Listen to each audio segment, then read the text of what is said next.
Bona vesprada, buenas tardes. Bienvenidos a la tercera conferencia del ciclo sobre patrimonio de la Catedral de Valencia, sobre la historia y el patrimonio de la Catedral de Valencia, que promueve y organiza la Real Academia de Bellas Artes de San Carlos y que tiene el patrocinio del Corte Inglés.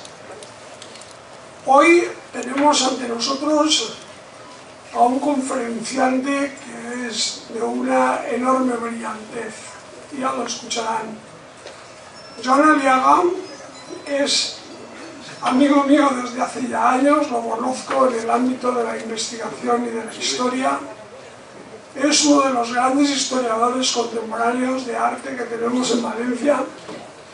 Es profesor de la Universidad Politécnica, doctor en Historia del Arte, ha dirigido numerosas tesis doctorales, ha publicado numerosos trabajos. Yo tuve ocasión de contactar con él y de tener relación directa profesional con él con un motivo que les voy a comentar brevemente. Hace ahora ya pues 10 años o 8, 9 años, cuando yo era director general de Patrimonio, planteamos el hacer la luz de las imágenes en Xàtiva, donde también fue comisario de la exposición Vicent Pons, que es el canónigo archivero que hoy nos acompaña también en esta conferencia. Ximo Company fue el comisario artístico de aquella exposición, yo comisarié la parte de arte contemporáneo, y en aquel momento pues contacté con Joan Aliaga porque ellos estaban haciendo un trabajo de investigación histórica muy importante sobre los fondos documentales valencianos del siglo XV. Y en aquel momento pude proporcionarles una beca de investigación importante. Y entonces ellos, el equipo de ellos, con Ximo Company, investigaron toda la documentación de la entrada en Valencia de Martín el Humano, del rey Martín el Humano, que tuvo lugar el 28 de marzo de 1402.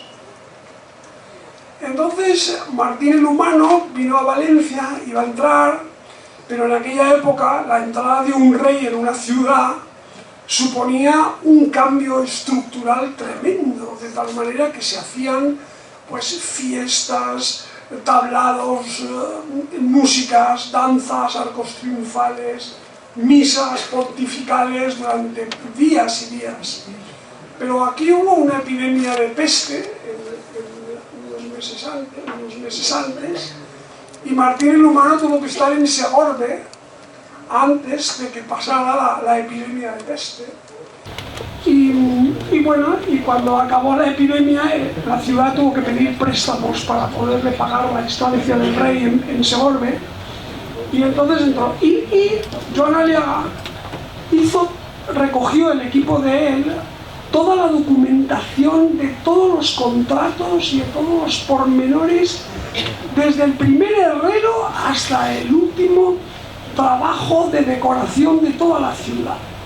Y luego lo publicaron en un libro, que es un fondo documental, que es un elemento muy importante para que la gente, los otros investigadores, cuando quieran conocer la industria de los tejidos, la industria de la madera, la industria de la decoración, los artistas de retablo, pues tengan acceso a esos fondos.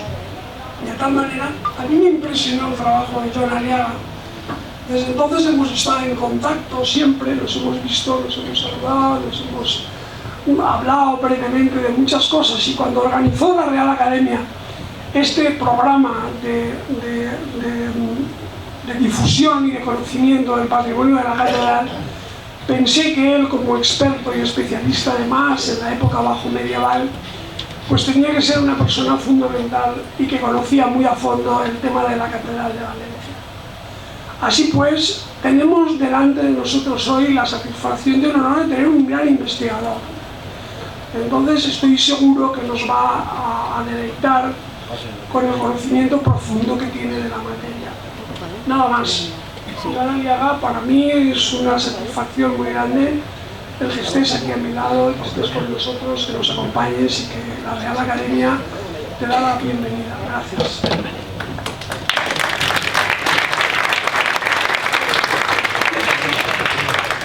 Pues muchas gracias, Manuel, por la presentación tan documentada, además, ¿no? Por las referencias a los documentos que hemos estado trabajando durante mucho tiempo.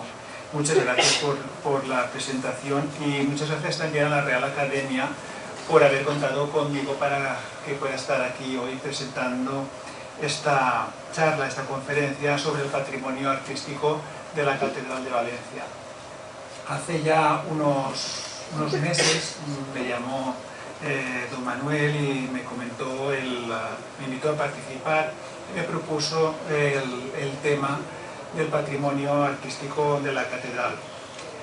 Hablar del patrimonio artístico de la catedral en una charla de apenas una hora supone un esfuerzo o poner mucha imaginación para ver exactamente qué es lo que hay que transmitir a un público como ustedes que han venido a escucharme, porque en realidad hablar con precisión del patrimonio artístico de la catedral requiere casi una asignatura de una titulación, de un grado de historia del arte, una asignatura de 6 créditos haría falta para hablar del patrimonio, porque da para muchísimo.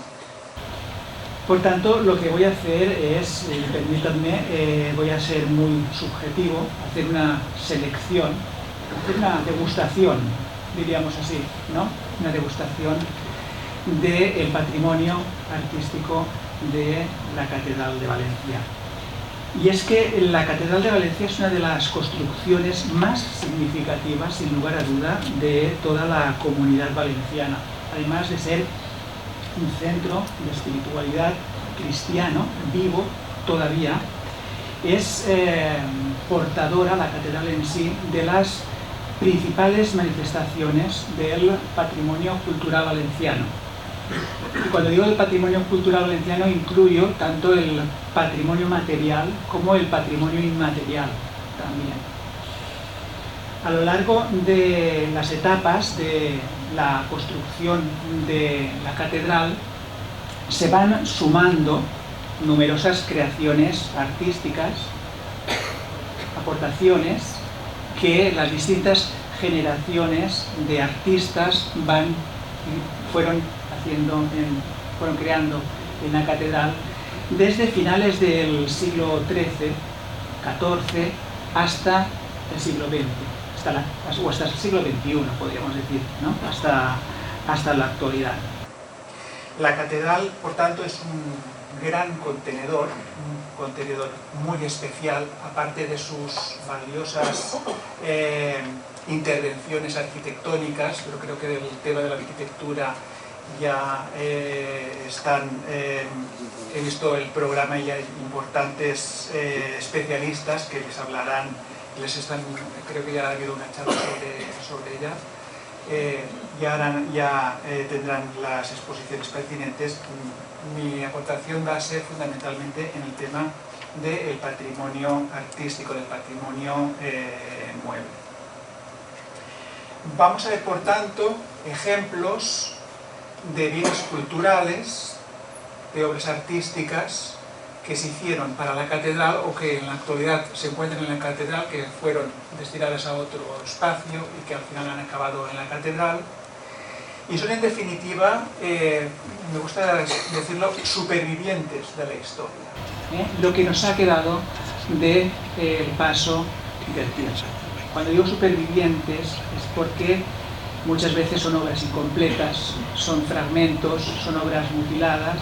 En otras ocasiones son obras completas y en otras ocasiones son obras que magníficamente hemos podido recuperar en las últimas décadas, ¿no? En los últimos años. Y también tenemos otras obras que han desaparecido, que ya nunca más tendremos, víctimas de incendios, de guerras, de desastres. Y vamos a referirnos también a algunos ejemplos de estos, de obras desaparecidas que gracias a la investigación, a los estudios en los archivos, como comentaba en la presentación don Manuel, gracias a los estudios en archivos, ahora conocemos de su existencia y podemos recuperar en la memoria aquellos bienes que forman parte de nuestra identidad cultural colectiva como valencianos. La catedral no es solo un lugar de culto, no es el lugar de culto diario, no fue el lugar de culto diario en el pasado. Para eso ya estaban las 10 parroquias que tenía la ciudad. La catedral es más bien un lugar de celebración, un lugar para la celebración de grandes acontecimientos religiosos y culturales. Incluso la catedral llega a rivalizar en ocasiones con la ciudad, algo que también nos trae recuerdos importantes. Y para empezar, me gustaría empezar con la parte más antigua de la catedral, la parte de la puerta de la Almoina, y justo en esta zona de la catedral, la zona más primitiva, vamos a empezar en la sacristía mayor de la catedral. La sacristía es una magnífica sala, poco conocida porque no es un lugar visitable, pero es una magnífica planta cuadrada que está cubierta por una bóveda octogonal, y lo que nos vamos a referir aquí es la cámara secreta. La cámara secreta es un espacio también poco conocido, y el nombre ya nos dice mucho: cámara secreta, una cámara escondida, una cámara donde se tenían que guardar algunas cosas, algunos objetos muy valiosos y que tenían que estar bien protegidos. Y es un lugar prácticamente inaccesible. Aquí pueden ver ahora, en esta puertecita que está a una altura considerable, y desde hace unos años se ha construido una escalera moderna, una escalera metálica para poder acceder hasta ella, pero hasta ese momento era un lugar bastante escondido. Y esta cámara se descubrió en el siglo XX. Esa puerta estaba tapiada y este espacio no se podía ver. Fue descubierto en el siglo XX. El espacio es un espacio pequeño, un espacio magnífico, en el que, de pequeñas dimensiones, en el que probablemente se guardó durante mucho tiempo la reliquia de la Santa Espina, que fue donada por San Luis de Francia en 1256. Ahora les explicaré por qué pensamos que este era el lugar elegido para guardar esta importante reliquia. Aquí vemos el ejemplo que me gustaría presentarles como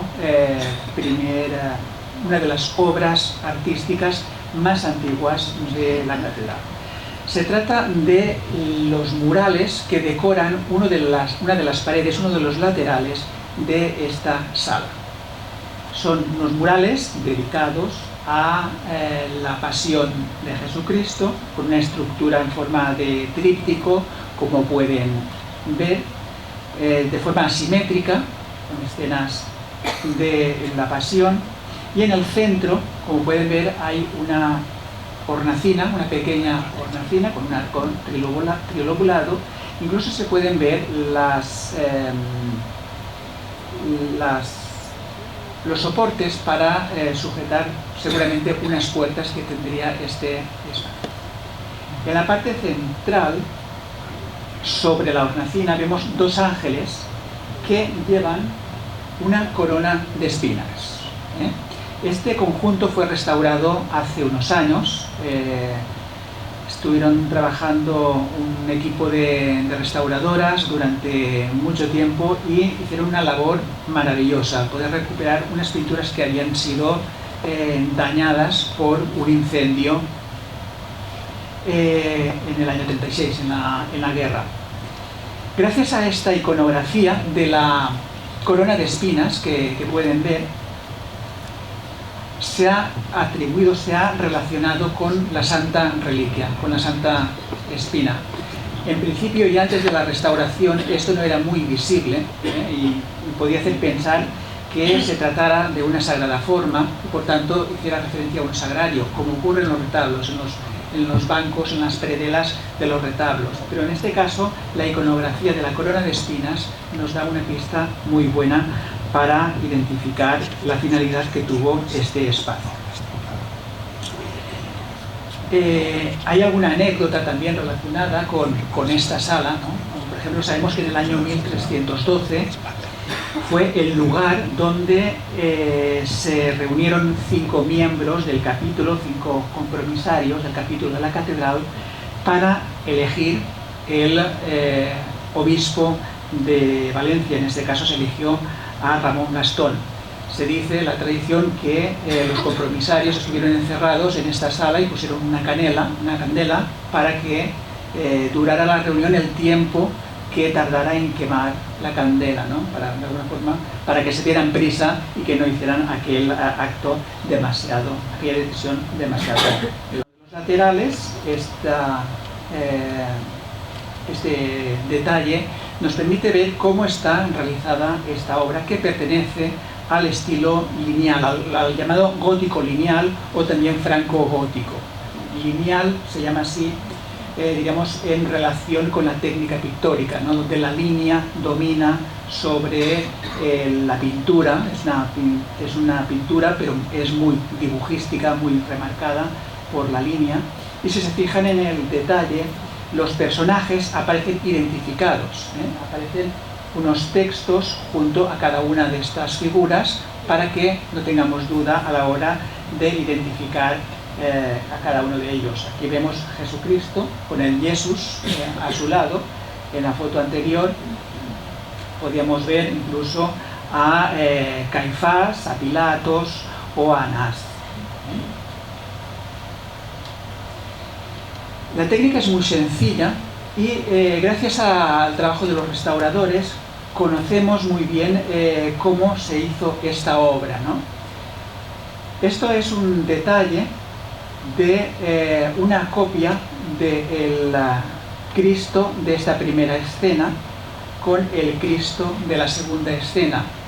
Si superponemos las dos imágenes, los dos rostros de Cristo, y damos la vuelta, nos damos cuenta de que el pintor o los pintores que realizaron esta obra utilizaron exactamente el mismo patrón.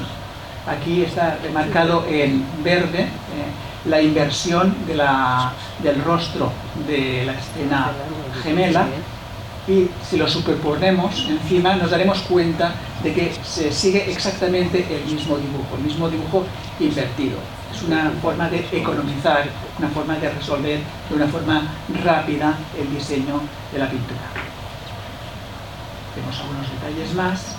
Y es muy interesante también la parte inferior, que aunque sea decorativa, es un cortinaje que ya nos da unas pistas importantes sobre la época para poder establecer la datación.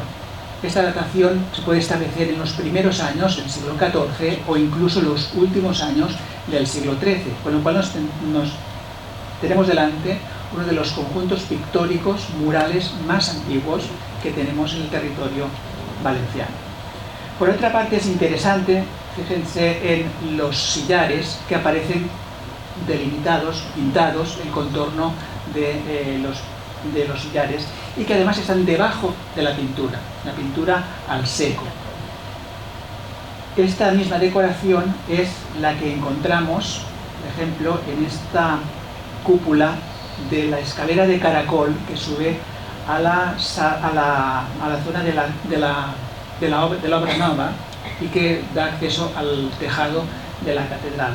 Por tanto, tenemos unas construcciones en el mismo ámbito, en la misma zona de la catedral, que pertenecen a finales del siglo XIII.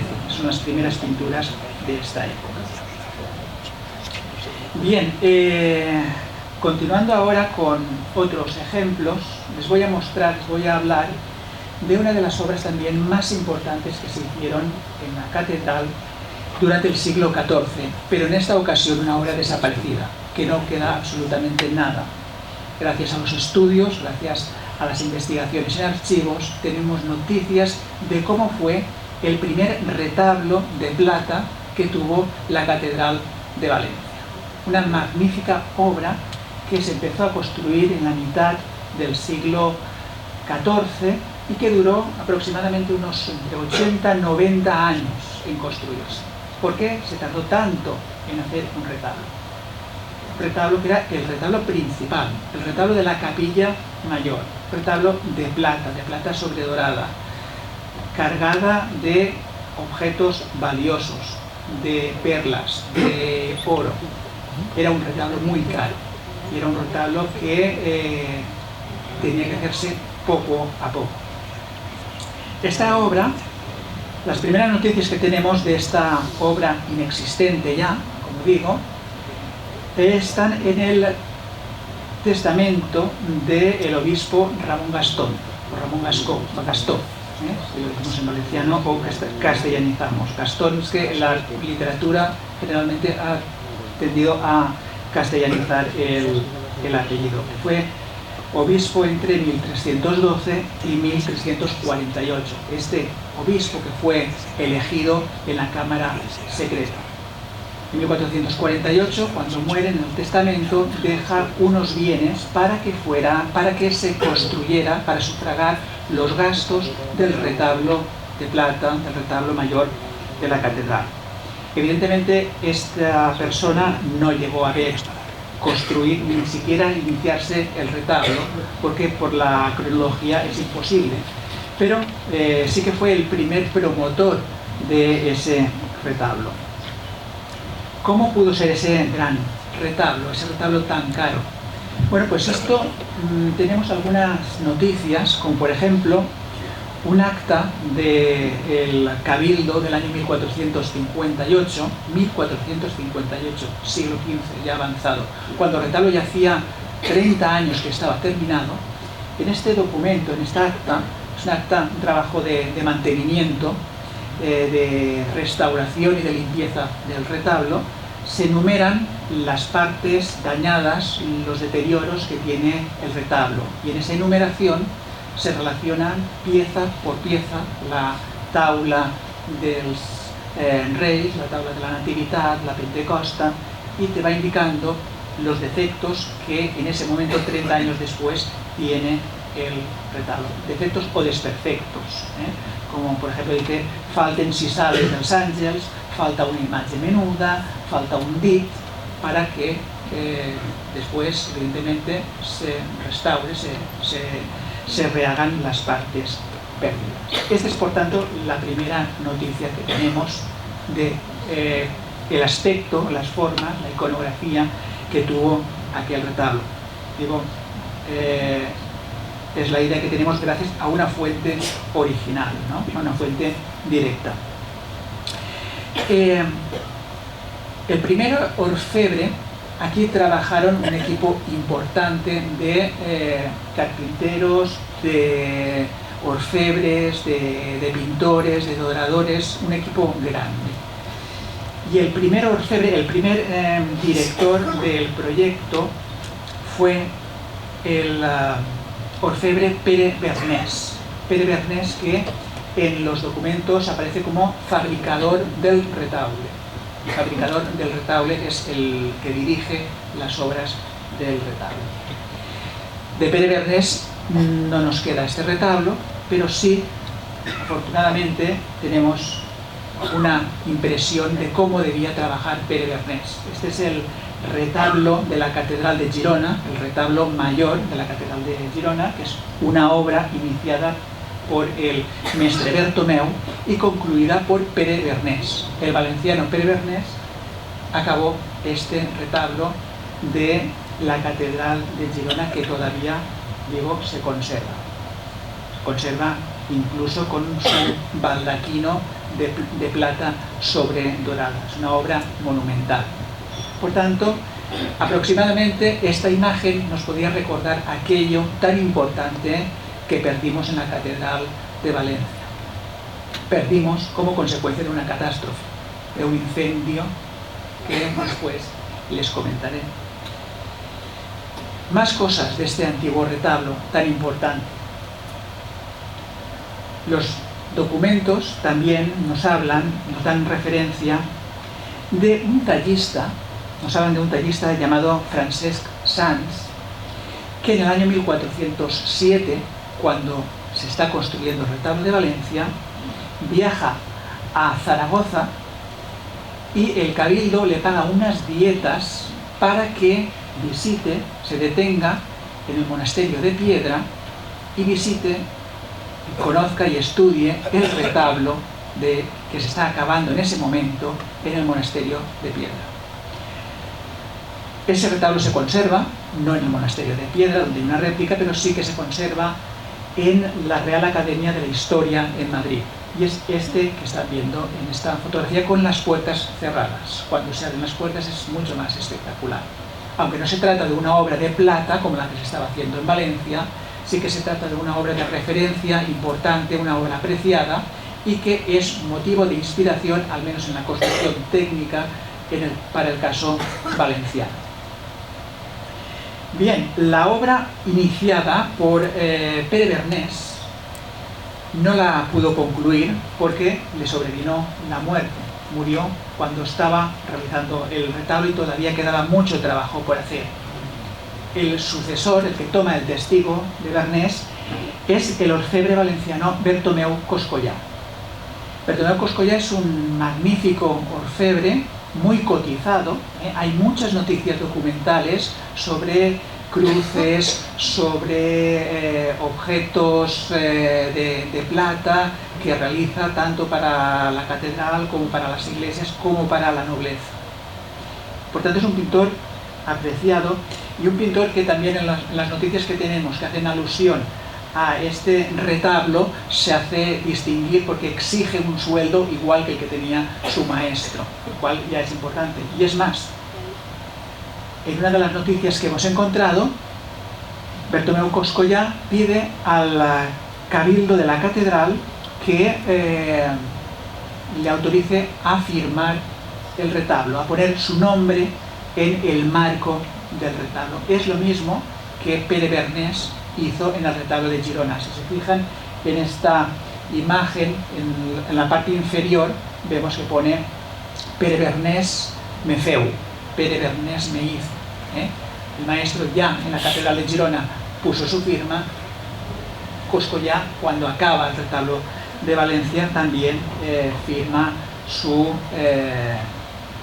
obra. Esto es una licencia que solo lo tenían los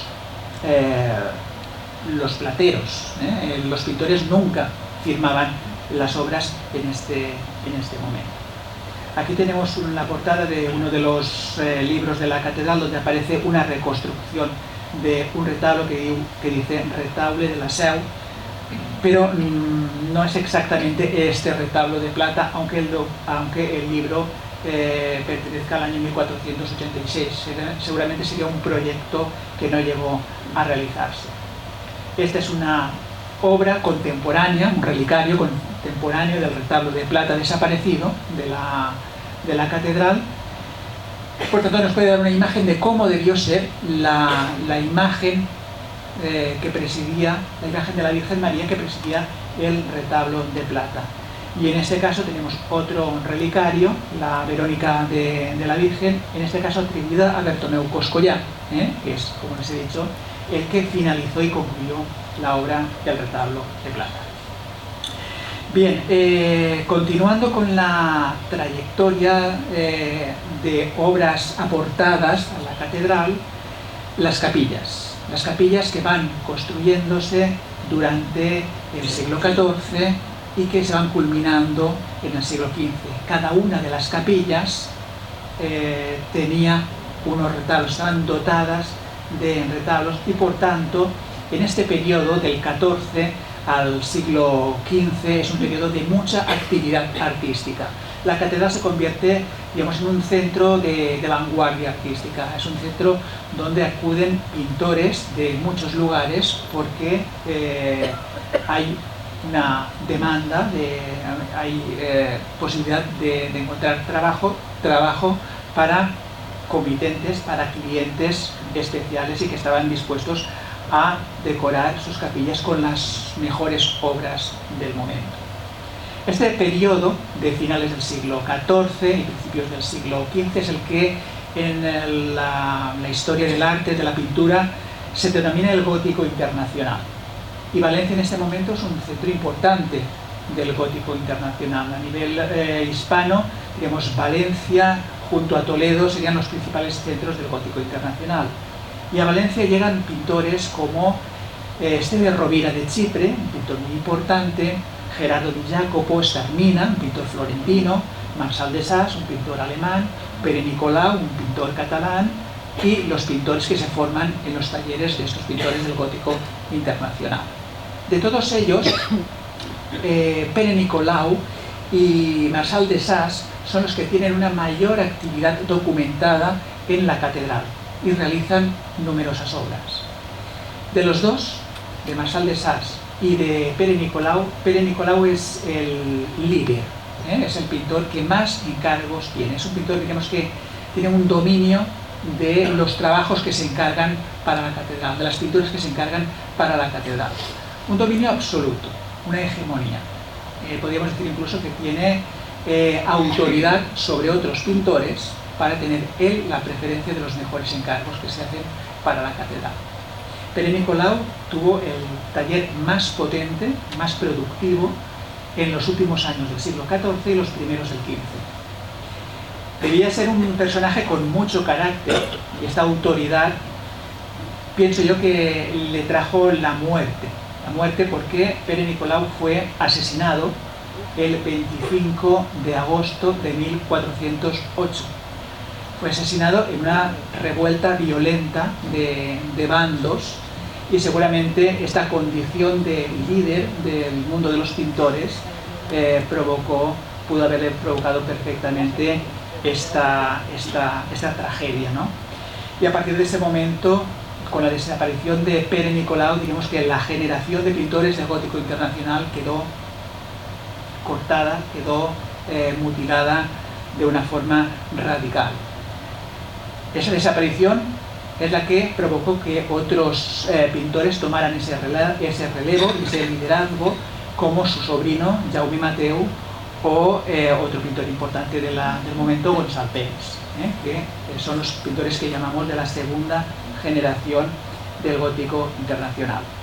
Bueno, esta obra que están viendo la he puesto para ilustrar a Pere Nicolau, porque es una obra que ahora sabemos que está documentada porque se hizo en colaboración entre estos dos pintores, entre Pere Nicolau y Marçal de Sas. Marçal de Sas es un pintor alemán que viene de fuera y que tiende a asociarse con pintores autóctonos para contratar sus obras. Es decir, es una situación de conveniencia, ¿no? De buscar un aliado, un taller ya estable para poder trabajar por su cuenta. Que procede de la Catedral de Valencia, de una de las capillas de la Catedral de Valencia, es esta tabla de Santo Domingo. Esta tabla de Santo Domingo se conserva actualmente en el Museo del Prado, está expuesta en el Museo del Prado y sabemos que su procedencia es de la capilla de Santo Domingo de la Catedral de Valencia. En este caso es una obra pintada por dos socios, dos pintores que se asocian para trabajar juntos. Uno de ellos es Gonçal Peris y el socio es Gerau Gener, un pintor catalán también que está documentado, está localizado en Valencia en este momento. Concretamente, esta obra está pintada entre 1405 y 1407. Es una obra también magnífica que demuestra esa influencia de Marçal de Sas en los pintores autóctonos, en Peris y en Gener. Otra pieza de este mismo periodo, también en este caso de la capilla de San Clemente y Santa Marta, es la que vemos en esta fotografía mutilada.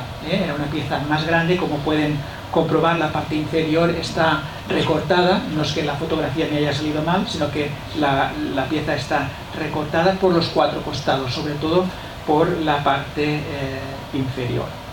Y en este caso, pues aquí les pongo el documento que autentifica la carta de pago, digamos, en términos actuales sería como la factura, ¿no?, del retablo. Es una obra, es un documento del año 1412 en el que se indica el nombre del pintor, Gonçalves Pérez, pintor, aparece en la primera línea, en la parte derecha, y más adelante dice que es Francesc Climent, bisbe de Barcelona, el obispo de Barcelona, el que encarga al pintor que realice esta obra para la capilla de Santa Marta. Es una capilla que ya tenía la advocación de Santa Marta y ahora se añade una nueva advocación, la de San Clemente, en relación también al nombre, al santo del comitente, Francesc Climent. Vemos de nuevo esta relación y esta deuda con Marçal de Sas. Gonçal Peris, el que está pintando este retablo, la imagen de la izquierda, está inspirado o está asesorado por Marçal de Sas. Si no asesorado directamente, indirectamente, porque en esta época, en 1412, seguramente Marçal de Sas ya podía haber fallecido. Bien, hace unos años, con motivo de la exposición de la luz de las imágenes, creo que fue la de Alcoi, se recuperó esta sarga. Es una pieza, una obra de gran formato, la iconografía de San Cristóbal, como pueden comprobar. San Cristóbal es una iconografía muy habitual en grandes formatos en todas las catedrales, y también la Catedral de Valencia tenía un San Cristóbal de gran formato, en este caso una obra pintada por Gonçal Peris Sarrià hacia el año 1430, es la datación de esta obra. Era una obra totalmente desconocida, porque estaba en muy mal estado, estaba muy repintada, y con motivo de esta exposición los restauradores hicieron una labor magnífica, recuperando el aspecto, quitando los repintes y sacando la obra original, que era impensable que fuera una obra de Gonçal Peris Sarrià.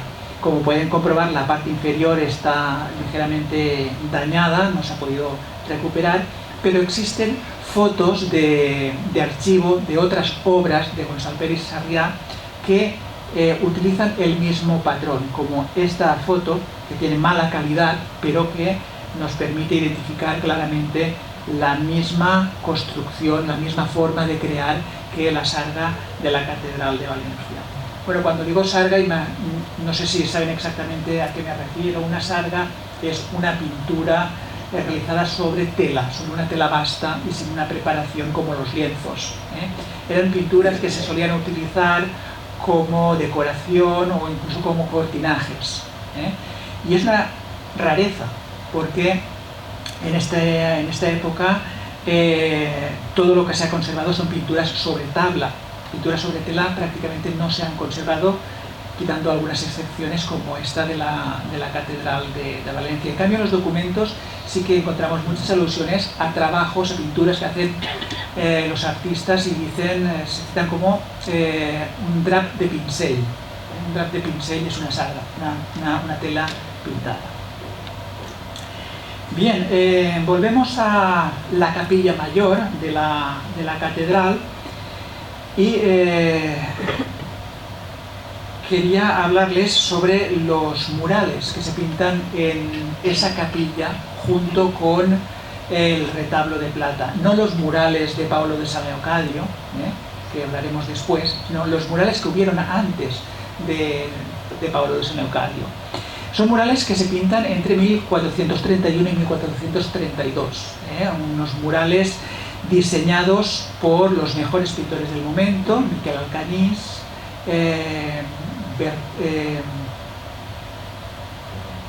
Berenguer Mateu, y un equipo de 10 pintores dirigidos por Gonçal Peris Sarrià, el autor de esta sarga que acaban de ver. Estos murales fueron los que decoraron la capilla mayor, las paredes de la capilla mayor, junto con el retablo de plata que presidía la capilla. Todo esto desapareció el 21 de mayo de 1469, cuando un incendio, debido a la celebración de la festividad de Pentecostés, un incendio bajaba desde lo alto de la bóveda una paloma que soltaba unas bengalas de fuego, y por la noche una de estas bengalas prendió fuego y quemó todo el retablo y todas las pinturas murales. Fue una gran tragedia. Las crónicas de la época hablan del día después, cuando recogieron la plata fundida, las piezas destrozadas y todas las pinturas realizadas por este importante equipo desaparecieron para siempre.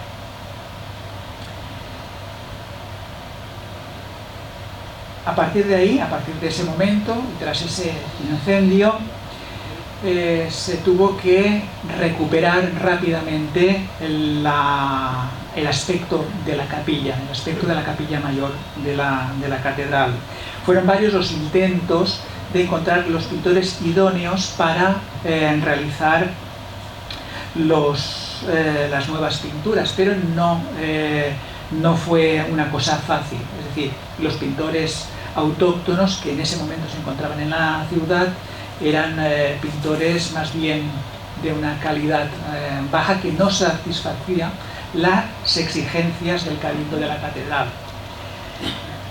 Hasta que, gracias al cardenal Rodrigo de Borja, en el año 1472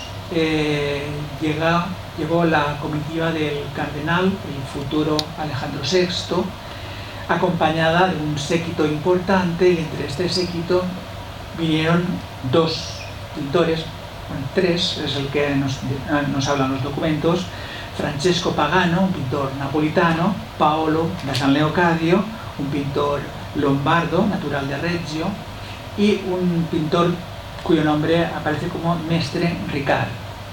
Estos pintores serían los que convencieron de forma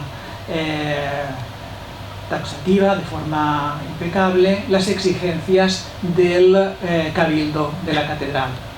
Antes de empezar el trabajo fueron examinados, fueron valorados, hicieron esta pintura, esta prueba que ven aquí. Es un fragmento, una prueba, un examen de mural para ver si eran pintores válidos para pintar la capilla mayor de la catedral. Seguramente no acabaron la obra, no acabaron el examen, vieron rápidamente que cumplían desobradamente la recomendación, seguramente de Rodrigo de Borja, y se pusieron a pintar este magnífico y ahora bien conocido por todos conjunto de ángeles músicos, que, como saben, es una intervención un tanto alterada en su originalidad por la intervención en el año 1674 del arquitecto Juan Pérez Castiel, que recubrió la bóveda y los dejó ocultos durante mucho tiempo, hasta hace apenas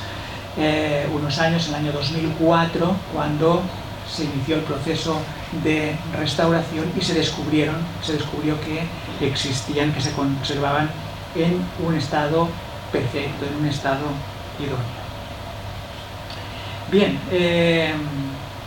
se trata, por tanto, de una obra espectacular, una obra traída del primer Renacimiento italiano, que llega a Valencia en este momento, en el año 1472. Fueron varios años los que estuvieron trabajando Paolo de San Leocadio y Francesco Pagano, y resulta difícil diferenciar qué partes, qué zonas fueron las que realizó cada uno de estos pintores. Pintores del Renacimiento que todavía trabajan como los pintores del gótico que acabamos de ver, asociados y trabajan juntos en un conjunto tan grande y tan importante como son los frescos de la Catedral de Valencia. Bien, los frescos debieron de impresionar muchísimo. Vistos desde abajo, desde el suelo, no tienen la dimensión de la proximidad de estos detalles que pueden ver aquí. Y, insisto, vemos una obra que, aunque sea original, está alterada, está modificada por esa intervención posterior, esa intervención barroca que se hizo, Y estas pinturas evidentemente no solo eran los ángeles de la parte superior, sino que llegaban hasta nivel del suelo, hasta la parte de abajo.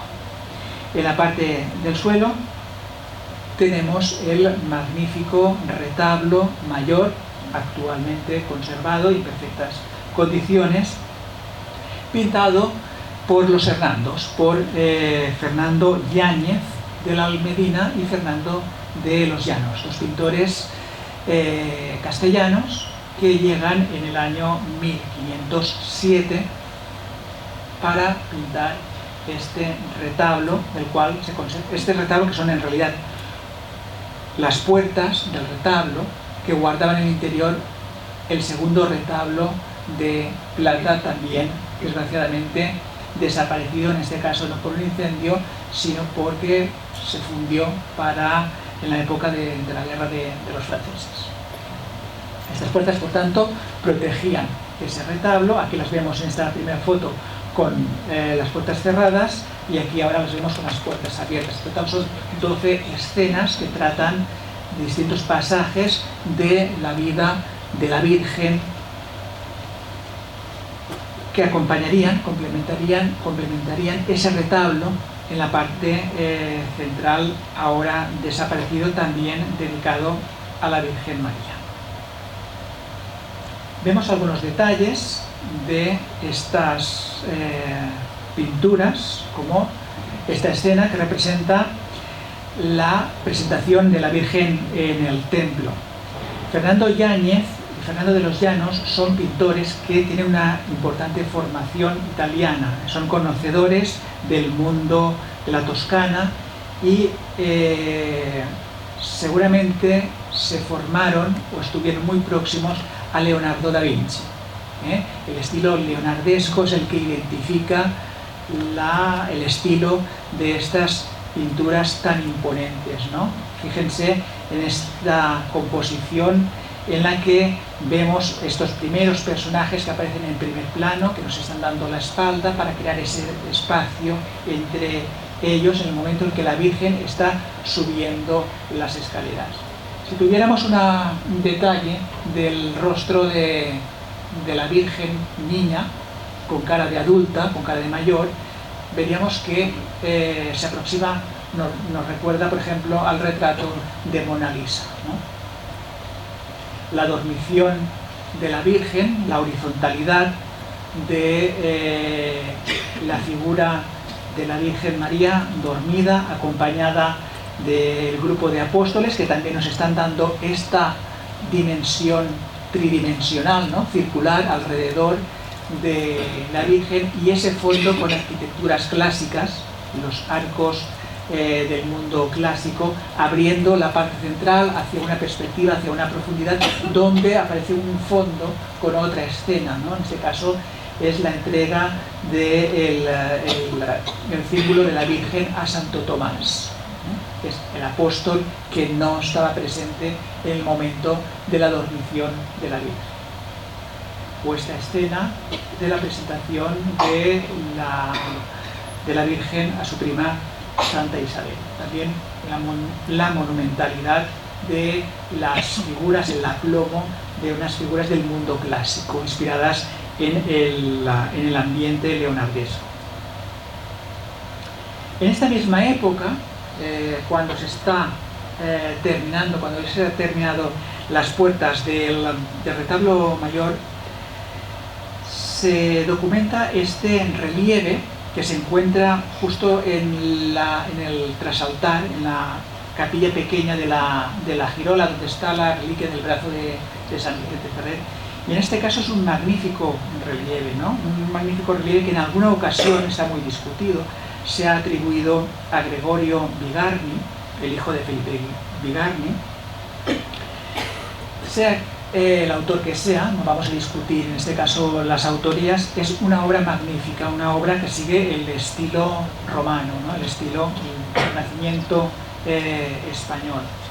Destaca el pórtico, el arco rebajado, que en esta fotografía desgraciadamente no se acaba de ver, y es una escultura, un relieve escultórico que originalmente estaba policromado, estaba dorado y policromado, el mundo romano, con la forma imponente del Cristo resucitado que se levanta sujetándose, ¿no?, sobre la cabeza de un ángel, la posición de las figuras, las direcciones de los brazos, de los dedos hacia la figura principal.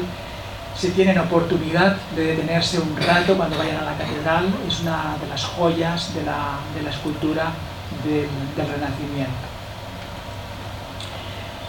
Bien, hablar de la catedral, del patrimonio de la Catedral de Valencia, sin hablar de Joan de Joanes sería una injusticia, ¿no? Joan de Joanes es el gran maestro, diríamos, la interpretación de Rafael en la pintura hispana, ¿no? Uno de los mejores o el mejor pintor del Renacimiento hispano, que tuvo una gran producción en el territorio valenciano y, cómo no, en la Catedral de Valencia. Afortunadamente cada vez conocemos mejor a Joan de Joanes, saben más noticias. Ahora justamente hoy mismo se ha presentado en la Universidad de Lleida una monografía sobre Joan de Joanes a cargo de Isidre Puig y Ximón Company, un libro también de documentos muy interesantes que ponen de actualidad esta figura. Y para hablar de Joanes es necesario comenzar hablando de Vicent Masip, el padre de Joan de Joanes, un pintor que se inicia en la tradición del gótico. Fíjense, este es el retablo de Santa Margarita y San Dionisio. Es un retablo que se encuentra en una de las capillas de la girola de la catedral, aunque no fue pintado para la catedral, fue pintado originalmente para la iglesia de San Joan del Hospital. Se conserva actualmente en la catedral. Y digo que es un pintor, una obra realizada después del retablo de los Hernandos, este retablo que acabamos de ver tan leonardesco, tan clásico. Y esto, la primera impresión es que es un retablo todavía medieval. Y es que Vicent Masip es un pintor que se forma en la tradición de los últimos primitivos valencianos, pero en cambio cuando vemos de cerca cómo es capaz de retratar a las figuras, vemos que esto no tiene nada que ver con el mundo gótico. Son figuras clásicas donde el retrato, la figura representada es un retrato del natural, un retrato sacado de un modelo original. Poco tiempo tiene Vicent Masip, sobre todo hacia 1530, cuando está pintando el retablo mayor de la Catedral de Segorbe, y cuando pinta obras tan importantes como el bautismo de Cristo de la Catedral de Valencia, también una de las piezas más bonitas, más bellas del Renacimiento, y que se encuentra justo en la puerta principal, al lado de la pila bautismal. El bautismo de Cristo representa el momento en que el Bautista, San Juan, está derramando el agua sobre la cabeza de Cristo, acompañado de los padres de la Iglesia, San Agustín, San Gregorio, San Ambrosio y San Jerónimo. Aquí tenemos un detalle de los dos primeros y vemos la calidad de estas figuras imponentes, ¿no?, con la gestualización, la expresión, ese fondo profundo que nos permite una perspectiva para acercar la figura humana, tenemos el humanismo, al primer plano. Fíjense en este detalle de la calidad, la magnífica calidad que tiene el rostro de Cristo.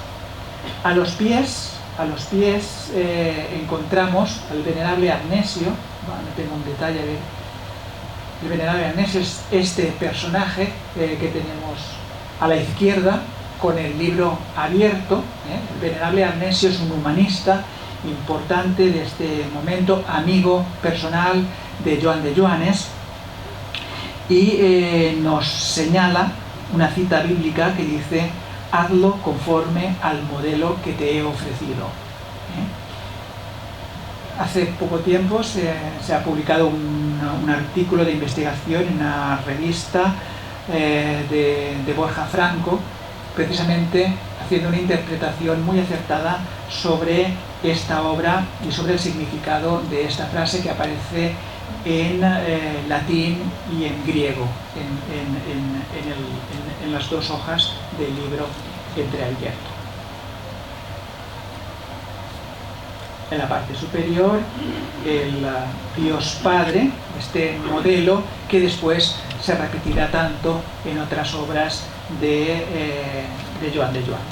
Estamos en una obra, el Bautismo de Cristo, que tradicionalmente ha sido atribuida a los dos pintores, a Vicent Massip y a Joan de Joanes. Diríamos que es una obra de colaboración entre padre e hijo, pero nos decantaríamos más hacia una obra de Joanes, del hijo. Bueno, esto está colado, aunque no sea una obra de la catedral, es un detalle donde vemos la calidad de este grandísimo pintor.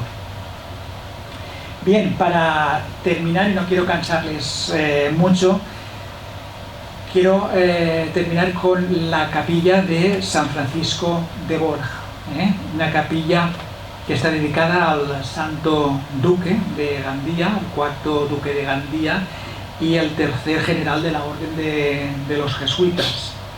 Se trata de una capilla neoclásica. Hemos dejado ya atrás el mundo del gótico y es cuando ya se han reformado las capillas góticas, se hacen las ampliaciones neoclásicas, y en este caso es una capilla proyectada por Antonio Gilabert y Lorenzo Martínez.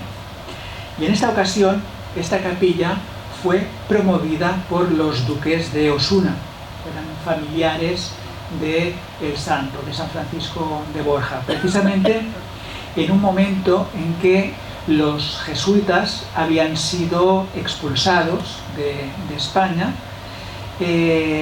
Los duques de Osuna, de alguna forma, lo que van a hacer en esta capilla es reivindicar la figura del santo, de San Francisco de Borja.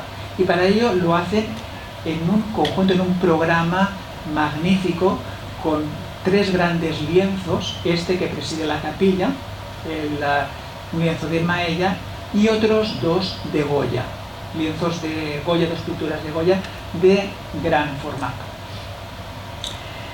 La obra de Maella está datada en el año 1787 y se concibe como un bocaporte, es decir, como una pieza que se eleva y deja visible detrás una hornacina donde había una escultura de San Francisco de Borja, una escultura que no se ha conservado. Este sistema es muy parecido al que hay en la iglesia del Patriarca, donde está un lienzo también de gran formato de Ribalta que también sube y detrás hay un crucifijo. Es lo mismo que ocurre en esta pieza. Y representa el momento en el que San Francisco está descubriendo el féretro con el cuerpo de la emperatriz Isabel de Portugal, que, como saben, falleció en Toledo. San Francisco de Borja fue el encargado, por orden del emperador Carlos V, de trasladar el féretro desde Toledo hasta Granada para ser enterrado. Después de 15 días tuvo que certificar, abrir el féretro y certificar que el difunto o la difunta era la emperatriz. Es cuando se le atribuye la famosa frase de San Francisco que dice: juro no más servir a Señor que se me pueda morir. Y a partir de ese momento dejó del ducado para ingresar en la orden de los jesuitas. Es muy interesante esta composición en la que vemos el interior de la Catedral de Granada, vemos las pilastras que coinciden con las pilastras reales de la capilla de la Catedral de Valencia. Es una forma de incorporar el lienzo con el espacio arquitectónico. Incluso las 2 figuras que aparecen delante en primer término, en la parte inferior, parece como el sacristán que lleva el candelabro para colocarlo delante del altar, que es el mismo candelabro que hay delante del altar, ¿no? Se conservan bocetos, se conserva uno de los bocetos de una colección valenciana. son los bocetos preparatorios que hizo Maella para esta obra. Los dos lienzos de Goya son la despedida de San Francisco, de su familia, en el Palau Ducal de Andía, para marcharse a Roma como jesuita. Es un lienzo, como digo, de gran formato. Goya seguramente no estuvo nunca en el Palau Ducal de Gandía, por tanto no conocía la arquitectura, y por ese motivo todo este fondo, toda esta escenografía arquitectónica parece muy oscura, muy diluida, para enfatizar, para dar importancia a todo el grupo de figuras, ¿no?, que están inspiradas en las figuras, en personajes de la corte, en este caso haciendo alusión a la familia del santo. También se conservan dibujos preparatorios de diversos estudios que Goya realizó antes de tomar la decisión definitiva. En este caso es un dibujo con grafito blanco que se conserva en el Museo del Prado. Y la otra pieza, la segunda, que está justo enfrente, es San Francisco de Borja intercediendo por un moribundo. Es decir, dentro del programa iconográfico que se diseña para esta capilla hay un interés en destacar la santidad de San Francisco. Insisto, en este momento en que los jesuitas estaban siendo perseguidos, una forma de potenciar esta figura es presentarlo en la catedral, en una de las capillas de la catedral, como un santo. Y en este caso es uno de los pocos milagros que se le atribuyen a San Francisco, el momento en que el santo está exorcizando a un moribundo impenitente. Le muestra un crucifijo y de la mano del crucifijo brota sangre hacia el moribundo. Esta pintura nos recuerda mucho a... Es casi un preliminar de las pinturas negras de Goya, ¿no? Es la época en que ya empieza a dibujar estos monstruos que después desarrollará mucho más en sus series de grabado y acaban con las pinturas negras. Bueno, pues con esta pintura, con este lienzo de pinturas negras, también tenemos un dibujo preparatorio. Es el final de esta época, es el inicio de la modernidad y es un nuevo tiempo en la historia del arte. Y yo me quedo aquí, ya no avanzo más en este periodo nuevo de la historia del arte. Muchas gracias por su paciencia.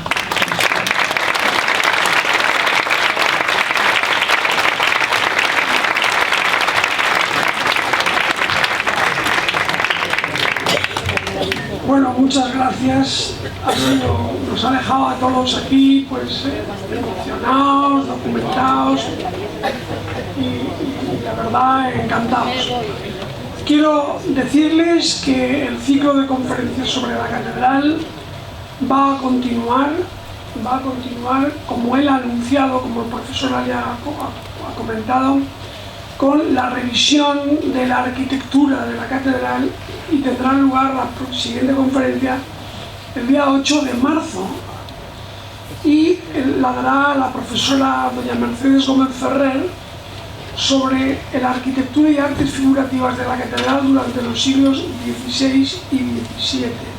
También tendrá lugar aquí en el ámbito cultural de los Cortiques.